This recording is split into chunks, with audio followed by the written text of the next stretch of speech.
Hello, this is episode 32 of the Cognitive Gamer Podcast. I'm your host, Dr. Stephen Blessing, professor of cognitive psychology at the University of Tampa. I use games to both explain and explore concepts in psychology, and it's been a while since my last podcast. I apologize for the hiatus, but the pandemic has thrown us all for a loop, hasn't it? Hopefully we are beginning to see the light at the end of the tunnel. To be honest, I didn't play many games this past year. I had the time, and I was locked down with my family, but we ended up not playing very much. It's only been recently that we have started again. I know that was some people's experiences, whereas others played a lot of games. At any rate, I hope that you are safe and healthy, and I'm ready to talk about what playing games can tell us about how we think. One of the games I did play was one called Paranormal Detectives by designers Simon Malinsky, Adrian Orzechowski, and Marcin Larzinski. Sorry for mangling the Polish there. In the game, one player plays a ghost that was killed via some means, and the other players, the paranormal detectives, have to guess who, how, and why this player was killed. The ghost, of course, can't simply say how and why they were killed, but can only communicate through a variety of different, somewhat indirect means, like using pipe cleaners to make a picture, mouthing words, or drawing on another player's back. By using these limited pieces of data and filling in the gaps of knowledge, the players can deduce the why and how of the ghost's demise. A lot of games have this setup of what players know for sure to be true, and then some information that needs to be filled in on the basis of that. Obviously, most mystery and deductive games have this, but probably most games have this dichotomy between known data and what information needs to be guessed at based on prior conceptions. This distinction is the one I would like to talk about in this episode, and it is a very basic, foundational idea within cognitive psychology.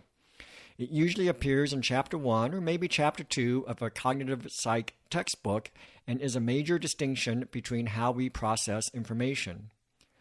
Cognitive psychologists will often talk about the difference between bottom-up and top-down processing. Bottom-up processing, or what I prefer to call data-based processing, is how information comes into our cognitive system through our senses. Let's consider vision.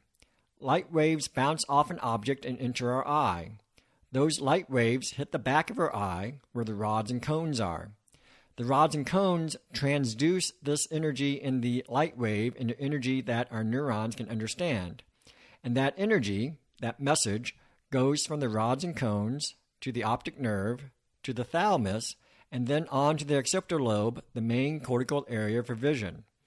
At each of these locations, there's processing and organization of the signal that happens so that vision can do what it needs to do, namely identify the lines and edges in the visual stream that denote object boundaries in order to do object recognition. That process, as just described, would be called bottom-up because it's all about the data following that pathway from first being picked up from the environment by the receptor cells, the rods and cones, and then finally being transmitted to the cortex through the optic nerve and thalamus. That seems straightforward, but it's not the only way we make heads and tails out of what we are seeing. Sometimes that signal is incomplete and we need to fill in the missing details. That requires using previously stored knowledge, and whenever we do that, that's top-down processing, or what I would sometimes call either knowledge-based processing or conceptually-based processing. From a more neurological point of view, this involves parts of the cortex sending signals to the parts of the processing chain that has occurred earlier. For instance, in addition to the bottom-up connections that go from the thalamus to the occipital lobe, there are also connections that go the other way, from the top down, from cortex to thalamus. These connections help to clean up and provide context to help direct the processing in the thalamus. Indeed, if you look at the absolute number of connections in this particular example, between the thalamus and the occipital lobe, there are substantially more connections from cortex to thalamus than going the other way, bottom up. When I say the information is incomplete coming from the retina, I can give you a very clear example of that. Close your left eye. Looking with your right eye, you can see the world around you, I hope pretty clearly and without issue. You don't see a tiny hole in your vision, do you? Maybe about 15 degrees to the right of the center point of your vision? If we relied solely on bottom-up processing, you would have such a hole in your vision, because that is where your blind spot is. Due to the quirky way our rods and cones communicate and are arranged with our optic nerve, there is a break in the rods and cones to allow the optic nerve to exit the eye. For the right eye, that exit location is about 15 degrees to the right of the center point. Because there are no rods or cones at that point, that means there is no data coming in that would image whatever is at that location in your visual field. But yet, you still perceive an unbroken visual image because there is a filling in mechanism that happens later on in the visual processing, or in other words, some top-down processing that fills in the missing information. If you Google blind spot demonstration, you can find lots of demos to illustrate that indeed, if you arrange things just right, there is a small hole in your vision. I'll link to one of those demos in the show notes. But in most everyday situations, you do not notice it because of good old top-down processing. I'll also link to a picture that I use in my class to demonstrate data-driven versus knowledge-driven processing. In class, I will only show it to them for a brief period of time, as quick as I can advance the slide. I then ask what they see. The picture is actually of brown furry dogs in a kennel with a wire grate at the floor. But some students, perhaps the hungrier ones, will see it as fried chicken. Because the image is slightly ambiguous and I just flash the image, not enough for them to get all the data, so to speak, they have to do some top-down processing to fill in the missing pieces. And some, perhaps the ones who didn't have breakfast, will perceive chicken and not dogs. I have a lot of visual examples I could share, but those obviously don't work well on a podcast. I do have at least one that will work well as an auditory example of bottom-up versus top-down processing. This comes from a demo from the textbook by Bruce Goldstein that I use in my sensation and perception class. The book used to come with a CD-ROM that had many examples for each chapter with it. This demo comes from the second chapter on hearing, one that talks about different auditory heuristics that we use to figure out what we are listening to. For example, when two people are singing a duet, we can hear the two distinct voices, even though the sound waves coming from their mouths are totally overlapping by the time they reach our ears. We can distinguish them due to similarity of frequency and similarity of timbre, two different auditory heuristics. Another heuristic that we use is called good continuation. We do this in the visual realm as well. That is, we assume a line tends to continue in the direction it was going, so we will mentally link line segments together if parts of them are obscured, and it turns out we do the same thing auditorily as well. The following tone is like a slide whistle with an oscillating frequency. Notice that there are noticeable gaps in the sound as it plays.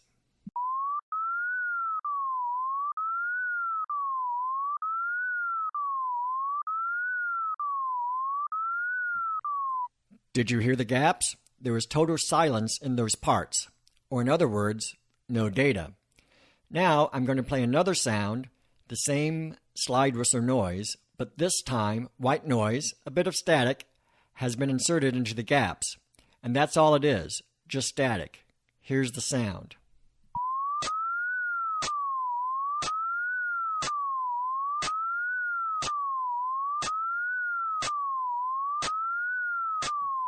Many people perceive that the slide whistle noise plays above the static.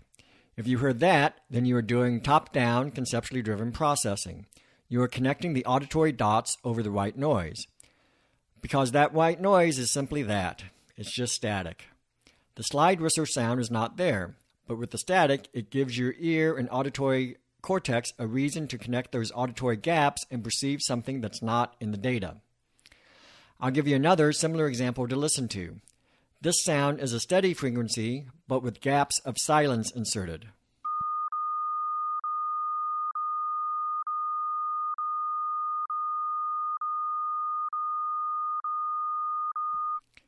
Now, like before, the same sound, but with static inserted into the gaps.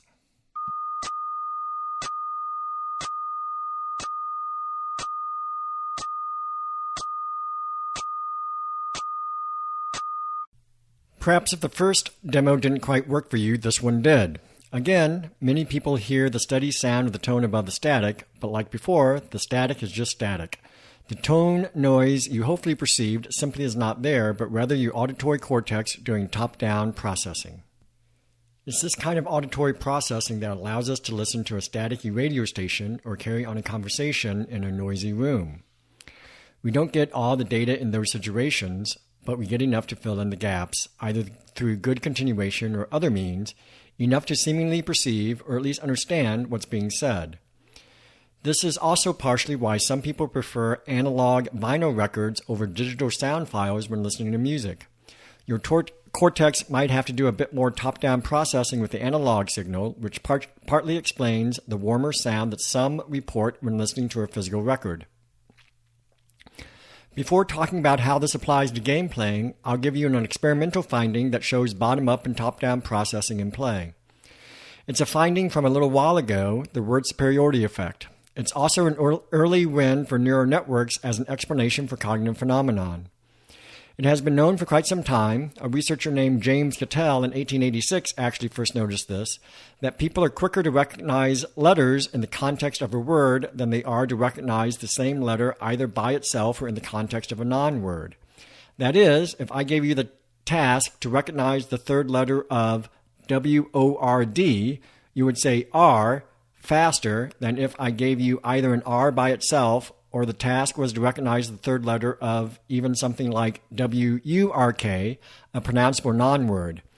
In 1981, Jay McClelland and David Wimmelhart, big names in neural networks back then, created a neural network architecture they referred to as the interactive activation model that basically had top-down and bottom-up processing happening in a way not too dissimilar to how the human visual system works, at least at a macro level.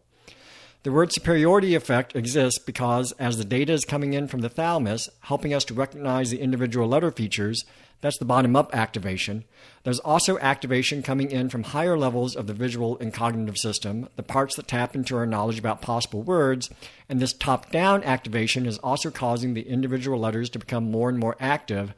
And so the condition where the R is in the context of an actual word, W-O-R-K, the letters will receive the most activation first because it is getting activation both from the bottom and the top, and so the R will reach threshold quicker and you'll recognize it more rapidly. This distinction between bottom-up and top-down processing occurs often when talking about our senses. I touch on it in many discussions in my sensation perception class, but more broadly, it occurs for most of our cognitive processing, which, as I said at the beginning, includes all the games we like to play. Let's consider Paranormal Detectives again, because I think this data-driven versus knowledge-driven distinction comes into play at a couple of different levels in that particular game. Each turn, a detective asks a question of the ghost, and the ghost answers using one of various means. Each of these means themselves is some mixture of data-driven and top-down processing. In one method of communication, the ghost can mouth a word. This is very much like I was talking about with the sensation perception examples. The detectives see the mouth moving, that's the data. But that can be very ambiguous. Did they just say mall or ball? Knife or nerve? In those examples, the mouth moves quite similarly. Maybe you can figure it out based on the other clues you received in earlier rounds. That would be using top-down processing. Another technique the ghost can use is to draw on the detective's back. Again, the data can be very ambiguous and you'll have to use previous clues and guesswork to figure it out. All the techniques have that characteristic, a mixture of bottom-up and top-down processing. And then, once you think you have figured out that clue, you can then use that data along with the other clues to figure out the broader crime or incident surrounding the ghost's death. This gives a slightly broader meaning to top-down and bottom-up processing, outside of just sensation perception. As an aside, if you haven't had the chance to play Paranormal Detectives, I highly recommend it, especially if you like other deductive games, particularly Mysterium. Of course, I think about this distinction in other games as well, such as even trick-taking card games. In these games, you need to observe what other people play in order to figure out what else might still be in their hands. That ace of diamonds they just played, that piece of data I just observed, did they just play that high card to take the trick because they have more high cards, or are they out now? Using that data can help you fill in some of the gaps needed in order to better play your cards in later hands. This too, though, leads to the broader meaning of top-down and bottom-up processing. I've seen these phrases used in a number of contexts outside of cognitive science, every place from management to investing to even occupational therapy. In these areas, I think similarity can be drawn from the distinction between strategy and tactics. Tactics are the moment-by-moment decisions made on the ground, which starts more at the bottom, using more micro-level pieces of data to make your choices, whereas your strategy is your overall set of goals you want to accomplish, which requires much more of a top-down, macro-level view and knowledge of the world. Put in those terms, that distinction can be made across a whole host of games, in particular any war game, area control game, or miniatures tabletop game out there. How much of your gameplay is driven by the turn-by-turn dictates of your current position versus how much of it comes from a higher-level set of goals you set out at the beginning of the game, or even your goals as they evolve based on what's happening during the game. Again, good play, just like cognition, isn't all one or the other, but it's a combination of the two. When doing some searching for this podcast, I came upon this Sun Tzu quote from The Art of War. "Strategy without tactics is the slowest route to victory. Tactics without strategy is the noise before defeat." You need both, just like you need data-driven versus knowledge-driven processing.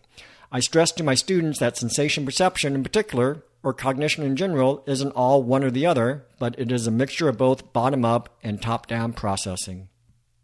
That brings us to the close of this episode on different methods of processing. As always, I welcome any comments or questions you may have, so please email me, steve@cognitivegamer.com, and also visit my website, cognitivegamer.com.